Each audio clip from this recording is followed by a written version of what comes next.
Kansas City Chiefs quarterback Patrick Mahomes had some high praise for Broncos rookie quarterback Bo Nix. He even went to the lengths of telling Sean Payton, you got one. How big is this for changing the narrative surrounding Denver's rookie quarterback? We'll break that down and much more on today's episode. Locked On Broncos.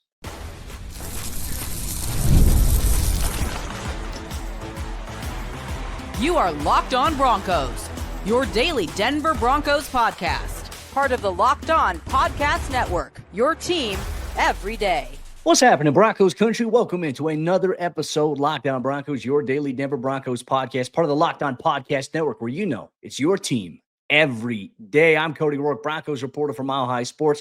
You can check out my written work over there, milehighsports.com. Joined as always by Sayre Bedinger, site expert, predominantly orange.com, and also the NFL Spin Zone, where you can check out his written work as well. We got a lot to break down here on today's episode of the show. We're going to wrap things up by talking about our Broncos players to watch in Sunday's game against the Atlanta Falcons. We'll also highlight Josh Reynolds. Could he make his return here this week after returning to practice? Is Sunday a sign for him to go? We'll highlight that. But more importantly, we'll kick things off on today's show by highlighting Kansas City Chiefs quarterback Patrick Mahomes. Had a lot of praise. We saw the post-game interaction between he and Bo Nix, but what he told Sean Payton is what stood out more significantly. We'll highlight that and much more here on today's show, which is brought to you by our friends over there at FanDuel Sportsbook. And start the season with a big return on FanDuel. New customers can place a $5 bet, and you'll get started with $150 in bonus bets if you win your first $5 bet. Visit FanDuel.com to get started. Sayre, my friend, hey, look, it's almost time for a game time. The Broncos really embracing full health coming into the Atlanta Falcons matchup here on Sunday, 2:05 p.m.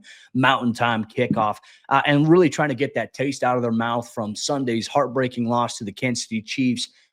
Not that, like, if we're going to try to draw silver linings from anything, look, I think you and I, and certainly a lot of people in Broncos country, have highlighted Bo Nix and have said, hey, like, Bo's growing. Bo has shown us enough, at least in our opinions that you and I have shared, that, hey, he is the Broncos guy going forward. One other guy came out and gave Bo some really high praise, and I think coming from him, it can change the narratives that maybe a lot of people have, unless you're a fantasy analyst or if you're the 33rd team. But Patrick Mahomes, a lot of praise there for Bo Nix, to Sean Payton specifically. Yeah, really cool to kind of see the interaction between Mahomes and Bo Nix at midfield, to kind of try to listen in to see, like, hey, what's he going to say? And of course, he said something to the effect of, like, hey, we're going to have a lot of these going forward. And that obviously indicates that, you know, Patrick Mahomes believes that Bo Nix going to be around for a long time. I mean, Patrick Mahomes' entry to the NFL, Cody, was kind of the beginning of this ugly quarterback carousel for the Denver Broncos. I mean, it was pretty close in overlap. Patrick was drafted 2017. The Broncos, obviously, post-Manning started in 2016. But Patrick has kind of seen the Broncos carousel. And so for him to put the stamp of approval on is pretty substantial, because I can't recall him saying this to any other Broncos coach in the past or to any other Broncos player, right? I mean, he goes up to Sean Payton and says, you got one. Like, that's all that needs to be said, is when you see a guy like that put your team on the ropes. Like, Patrick Mahomes had nothing to do but sit and watch Bo Nix orchestrate that game-winning drive, or what should have been a game-winning drive there at the end. Travis Kelce had no choice but to sit there and watch Bo Nix take his team down the field and make that gutsy throw on 3rd and 6 to Courtland Sutton. And I think that's the kind of play that, like, if you're just sitting there on the sideline as the Kansas City Chiefs players, like, when you see Bo Nix make that throw, you can't help but do anything but just be like, wow, I mean, he got us like that. He got us. That's it. I mean, that you saw the reaction from all the players on the field and off the field. Yeah. Like, everybody thought that was the dagger. And I'm sure that got the attention. Remember Travis Kelce calling the Broncos the Raiders a couple years ago? It's been a while since we've had these guys' attention. Yeah, well, and look, I think Denver's got a team now. And look, you want to check out what Patrick Mahomes, had to say here. Well, we don't get it from Patrick, but for the full context of what Sayre was describing, here's what Sean Payton detailed to us in Wednesday's press conference following practice. There are these steps. There'll be some more adversity, but there is a poise with him. I think his teammates in the huddle talk about it. The third down play was significant because right at that moment, then we controlled everything, the clock, the game. And I think it was funny after the game, you're going across the field and I see Andy and a few of the other guys and I see Patrick and known him, and he just turned to me and said, you got one. And I think he told Bo, hey, we're going to have a lot of good games. And that's something coming from him. And so We continue to look at the things that he does well and try to feature those things as he progresses into some of the things that he's going to need to do. But yeah, we're really encouraged. And Sayre, that's the thing that stands out to me too, is, you got all these outlets. Like, for example, this is going to be a little bit of a rant. You got outlets like the 33rd teams, this Dan guy that continues to put out these power rankings. And look, we shouldn't take too much stock into it, but I think it's just, once again, people see it and it spreads like wildfire, right? And so it's like, oh, what's going on? It creates a lot of outrage. Dan doesn't know what the hell he's watching when it comes to football. It's very clear considering the quarterbacks he has above Bo Nix in this situation. There are a lot of people in the media industry. Look, here's the thing. People are like these national analysts, for example. I guarantee you these guys don't have the time of day to watch 32 other teams and 32 other quarterbacks. They simply do not have the time to do that. And anybody that tries to tell you they can, they're lying. Nobody has that time to be able to do that. But it's just, once again, you see these guys, you see these fantasy people who literally just, they don't watch games. They just look at fantasy stats and things like that. You throw out false narratives surrounding Bo Nix. I mean, it's frustrating because it's like you're ignoring clear, visible, tangible growth that you do see on the tape. If capitalize, if you actually watch Bo Nix as of late, from week 1 to now, he's an entirely different quarterback. So that's the stuff that really kind of fires me up a little bit. But, I think the thing that does matter, you get a guy like Patrick Mahomes, who, as you mentioned, he shook a lot of Broncos quarterbacks' hands since he's come into the league. Hopefully this one's going to be the one that sticks for a while. But he says, you got one and Bo there. And certainly I think even Travis Kelce and obviously his podcast, he does New Heights with his brother Jason, run 33-minute mark. I'm going to give it to you there. Go start listening there. They talk about the Broncos. I mean, they gave Travis Kelce and them, they gave the Broncos defense so many props. Said, wow, those guys play us better than anybody. And then even like for Travis to say, like, for Bo Nix, the kid, he was effing slinging it. That's what he was saying essentially there. And that's just a new level of respect. And I think even though it's coming from a divisional rival, when people like that say those things or give the Broncos or a guy like Bo that type of praise, I think that matters more than these little fake cosplaying analysts that you see having their little fantasy land jobs. Yeah, well, to kind of pull up that Travis Kelce quote, like you mentioned, you can go listen to the whole interview that they did, obviously, in the New Heights podcast. But he's like, Bo Nix, holy, you know what? He said that guy was effing ripping it out there yesterday, playing some good effing football, man. Like, when you get respect from a guy like Travis Kelce, again, I know that Travis has been labeled fake Gronk in his career by Von Miller, and like his disrespect for the Broncos had reached a point to where, remember I referenced it before, but the post-game interview where he's like, he called us the Raiders. I mean, there's no greater sign that like Travis doesn't care about the Broncos, or like we're just just a funny little footnote on his epic, what, like that's what the Broncos have been to Travis Kelce for the majority of his career, just a little footnote. And for him to come out and say what he did about Bo Nix, it's not hyperbole or anything like that. Like I think he means it. And I love hearing that kind of stuff, because I know the Broncos relationship between the Chiefs is kind of like a Wes Mantooth and Ron Burgundy for the Anchorman fans out there. And it's just a healthy respect, despite our disdain for each other. We have a respect for each other at the end of the day, at least you hope so. But I agree with you, Cody, to see the disrespect after what Bo Nix has already been through. In terms of the pre-draft evaluation, in terms of draft night, everybody laughing at the Broncos, everybody laughing at Sean Payton for taking Bo 12th overall, and, just criticizing the pick all offseason. We had to hear about having the worst quarterback room in the league, having the worst roster in the league. Like, Sean Payton is so overrated as a head coach, all these different things. The fact that people can't humble themselves and eat some crow on their pre-draft analysis is ridiculous. I mean, you mentioned the Dan Pizzuta from the 33rd loser behavior.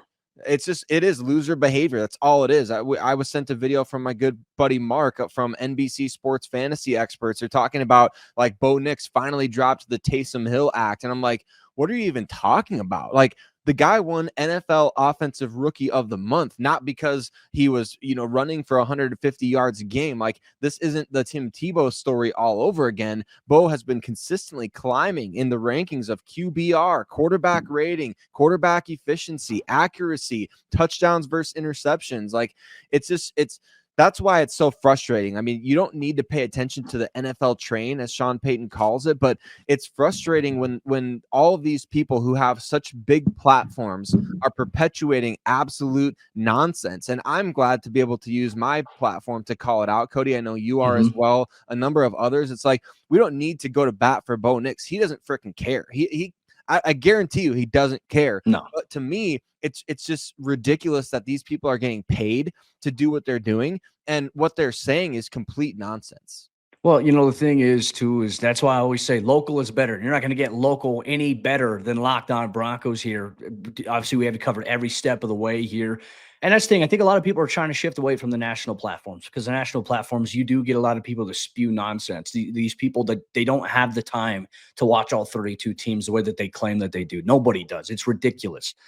So, yeah, I mean, just with that said, Broncos Country, always eager for your thoughts here. I think Bo Nix shutting down a lot of those narratives pre-draft about him. In this business, you have to learn to admit when you're wrong about certain things. But, people have too much pride. But I wouldn't take much stock in their analysis going forward if that's the case here. But one thing we're going to take stock into, Josh Reynolds was back at practice for the first time this week on Wednesday, setting up a potential return to the lineup on Sunday. And if he does, what does that mean for Bo Nix and the Broncos offense? We'll highlight that much more here on today's episode, Locked On Broncos. Today's show is brought to you by our friends over there at Mint Mobile. And with big wireless providers, what you see is never what you get. Somewhere between the store and your first month's bill, the price you thought you were paying magically skyrockets. With Mint Mobile, you'll never have to worry about gotchas ever again. When Mint Mobile says $15 a month when you purchase a 3-month plan, they mean it. Say bye-bye to your overpriced wireless plans, jaw-dropping monthly bills, and unexpected overages. Mint Mobile is here to rescue you with premium wireless plans starting at $15 a month. And all plans come with a high-speed data, unlimited talk and text delivered on the nation's largest 5G network. Use your own phone with any Mint Mobile plan and bring your phone number along with all of your existing contacts. Ditch overpriced wireless with Mint Mobile's deal and get 3 months of premium wireless service for $15 a month. To get this new customer offer and your new 3-month premium wireless plan for just $15 a month, go to mintmobile.com/lockedonnfl. That's mintmobile.com/lockedonnfl. Cut your wireless bill to $15 a month at mintmobile.com/lockedonnfl. $45 upfront payment required, equivalent to $15 a month. New customers on first 3-month plan only. Speed slower above 40 gigabytes on unlimited plan. Additional taxes, fees, and restrictions apply. See Mint Mobile for details. And the show is also brought to you by our friends over there at FanDuel, America's #1 sportsbook. And right now, the Denver Broncos open up at home this week against the visiting Atlanta Falcons at 2.5-point home favorites. When Justin Simmons returns to the Broncos, can Denver's defense get after Kirk Cousins? Well, you can get in on the action over there at FanDuel Sportsbook with anytime touchdown props. You can do player props, everything like that inside of the app. And right now, new customers can bet $5 and get $150 in bonus bets if you win your first $5 bet. The FanDuel Sportsbook app gives you everything you need to place live bets on the NFL all in one place. So when you get a hunch in the middle of the game, you can check out the latest stats. You can view live play-by-play and so much more on the same page where you place your bets. Just visit FanDuel.com to join today, and you'll get started with $150 in bonus bets if you win your first $5 bet. That's FanDuel.com. Never waste a hunch and make every moment more on FanDuel, an official sportsbook partner of the NFL. Broncos Country, you want some more playmakers back in the lineup? Well, guess what? You might just be getting one here very, very soon. Josh Reynolds back on the practice field and listed as a full participant in practice, which is very exciting. That among more injury updates and players to watch against the Atlanta Falcons coming up on today's episode, Locked On Broncos. But Broncos Country, we have to say thank you to every single one of you that makes Locked On Broncos your first listen of the day every single day. We truly do appreciate every single one of you. Cody and I, we read all the comments on YouTube. We absolutely love interacting with you guys on Twitter. Some of your comments, though, I mean, let's be real. If you're commenting on YouTube, you need to fill out a little bit sometimes, but we love you anyway, and we appreciate you for subscribing to the show. But Cody, let's talk about Josh Reynolds here, because I think that this is a guy that we expected coming in to kind of raise the floor of this wide receiver room for the Denver Broncos this season. We started to catch a glimpse of that right before he went down with the hand injury, which there's a lot going on with Josh Reynolds these days. I mean, let's get the update from you, because I know he's had surgery on his hand. There's a lot going. I mean, maybe some people aren't fully aware of all the details of what went down with the incident. So give us the heads up on not only him being back at practice, but what led to him being out for such a long time. Yeah, so I mean, obviously, it was great to see him finally back at practice, on Wednesday out there with the team doing stretch. He was a full participant. He's been full all week, so that's a good sign for his return status. His 21-day window has essentially opened, and we'll see if that obviously comes to fruition this week. Denver would have to create space on the 53-man roster in order for that to happen, so we'll see, what takes place there. But obviously, on the touchdown pass that he caught from Bo Nix against the Las Vegas Raiders, how he hauled it in, but then he kind of got shoved up against the wall a little bit. He hurt his hand on that play there, ended up having surgery, and then, was going to go on short-term injured reserve. Well, the Broncos had that Thursday night matchup against the New Orleans Saints. Obviously, he and his friends, they went out overnight to Shotgun Willie's, obviously here in Denver and Glendale, and then was unfortunate. Like, he was followed. Like, he and his friends were followed, and he was the victim, and his friends were the victims of a shooting, unfortunately. Thankfully, he only suffered minor injuries, but I mean, that's a traumatic event to have to go through there. So Denver's been providing him with as much support as possible that he's needed behind the scenes of that, whether that's counseling services. So, I think for him, he's been eager to get back out there on the football field. I think that's a great outlet for him to kind of, be able to still go through and I think overcome what he went through. But also it's an outlet to say, like, hey, I've got this frustration or anger, whatever it may be. I just need to get out there and play football again. And I think Josh is heading in the right direction. Does that mean he's back this Sunday? Undetermined right now. All signs are kind of pointing to that. But Sarah, I even think I'm going to throw it to you for even a bigger question here. If Josh Reynolds returns to the lineup here for the Broncos on Sunday, obviously we talk about a 53-man roster spot needing to be made available in order for that to happen. There could be a release of somebody. Don't think it's going to be a receiver. But what's going to happen? Like, how does this impact the Broncos wide receiver rotation that we've already seen, right? Cortland Sutton's been the number one guy. But as of the last handful of weeks, we've seen more not Josh Reynolds. We've seen more Devon Bailey. We've seen more Troy Franklin. And obviously, Lil Jordan Humphrey's been involved in the mix.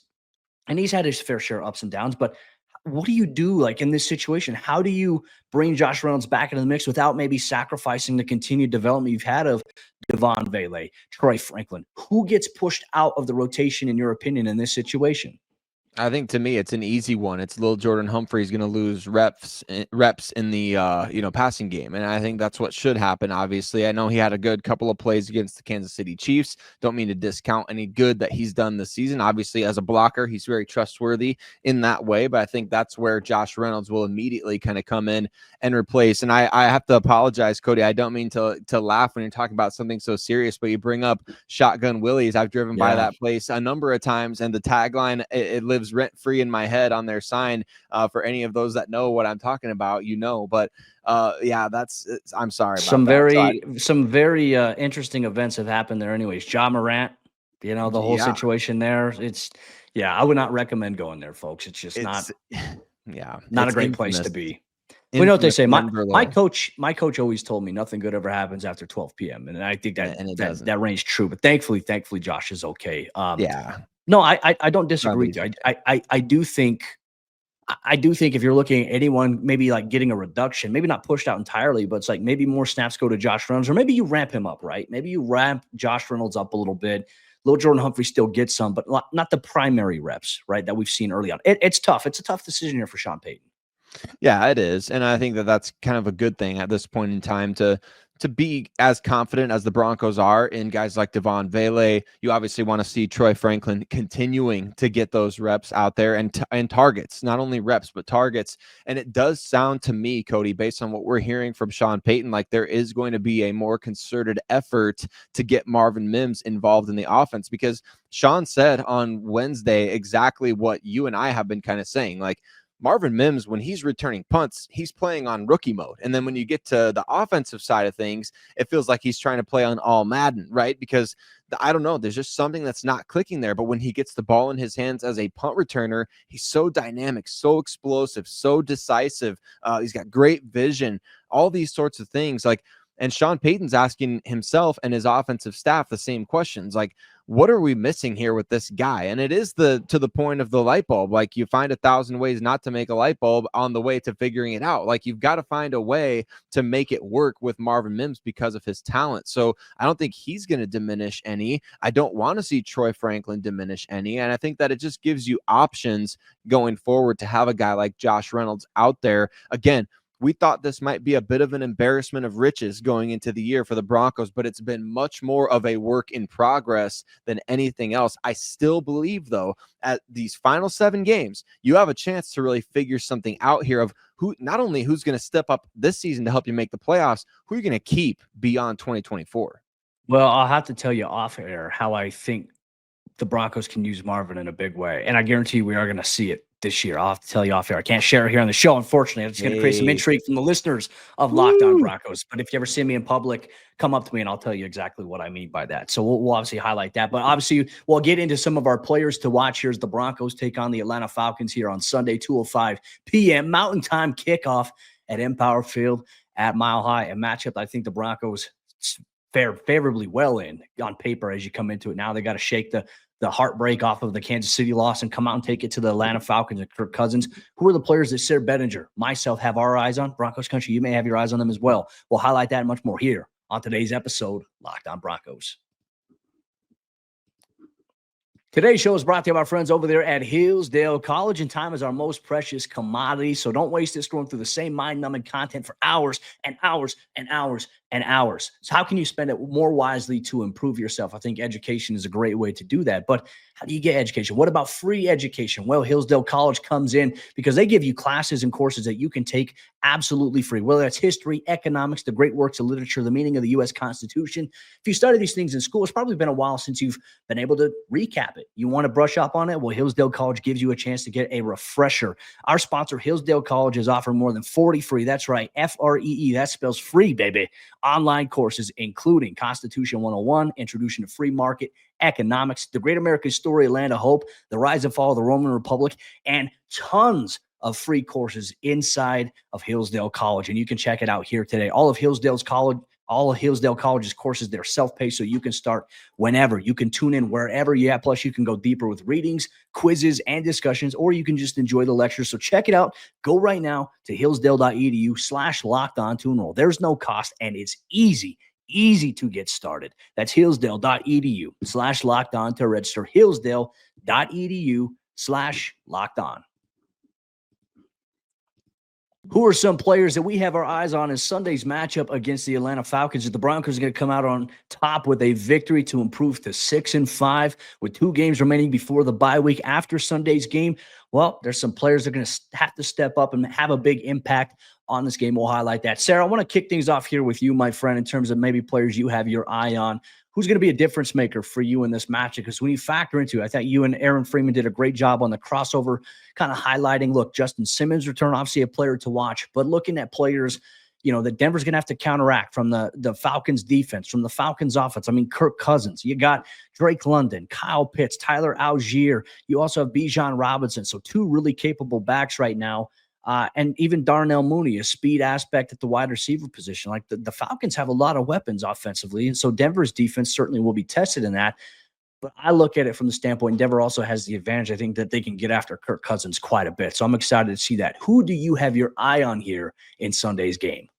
Well, early on in this game, we need to see Riley Moss stepping up, making plays, because we know Pat Surtain most likely going to do his thing out there as he has all season long, one of the most consistent players, regardless of position in the NFL. So Riley Moss, he's got to go out and make plays to help get this team off the field. We believe the pass rush is going to get home. We believe that they're going to be able to pressure Kirk Cousins, but is Riley Moss going to be able to put himself in position to make plays on the ball that gets thrown in his direction? He needs to be able to do that to get the Broncos extra possessions early on, or at least keep the Falcons' time on the field limited, Cody, because you look at this is an interesting stat here. The Falcons defensively, They are 31st in the NFL in time on the field. They are 31st in plays per drive. What does that mean? That means that your offense is able to sustain drives against this Atlanta Falcons defense. So if your defense can get off the field quickly, it's very big, which is why my offensive guy to watch is Audric Estime, because I think the Broncos, you go up against a team that's 31st in time of possession allowed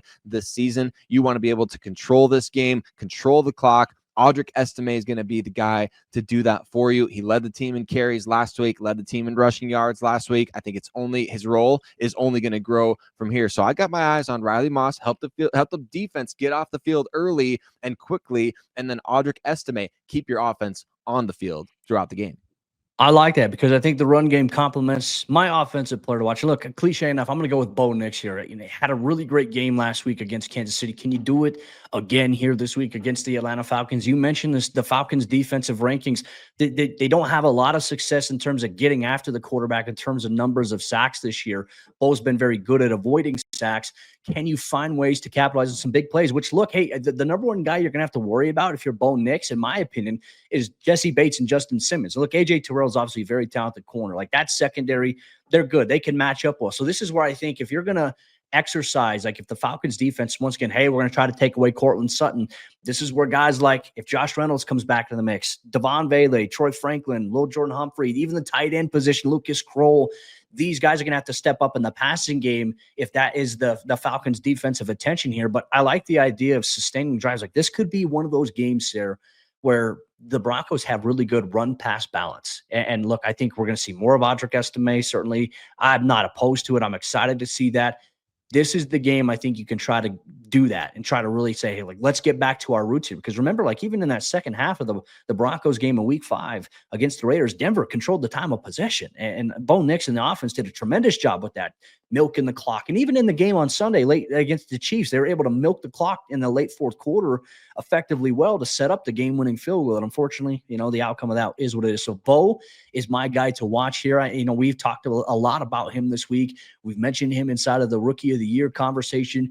You come out here, I think that there's something, if he has like over 200 something passing yards and let's say another multiple touchdown performance game, I think he becomes the second rookie ever besides Peyton Manning in 1998 to be able to do that, if I'm not mistaken. Yeah, right. I saw that put out there in terms of the Broncos press release. So, hey, something to watch for in Sunday's game. Defensively, I'm going with Nik Bonitto. Man, has he been on a tear this season, Sayre? I look at, okay, hey, Patrick Mahomes, he's not as fast as Lamar Jackson, right? But he was mobile enough to make some plays and escape Nik Bonitto on a couple of plays, or to, be able to throw it away, even though Nik Bonitto had him wrapped up. Kirk Cousins is not like that. This is where it's like, hey, the Broncos pass rush has an opportunity led by Bonitto and everybody else there. But I'm going with Bonitto here to get one step closer to double-digit sacks on the season. That's where I'm going here. He's my defensive player to watch.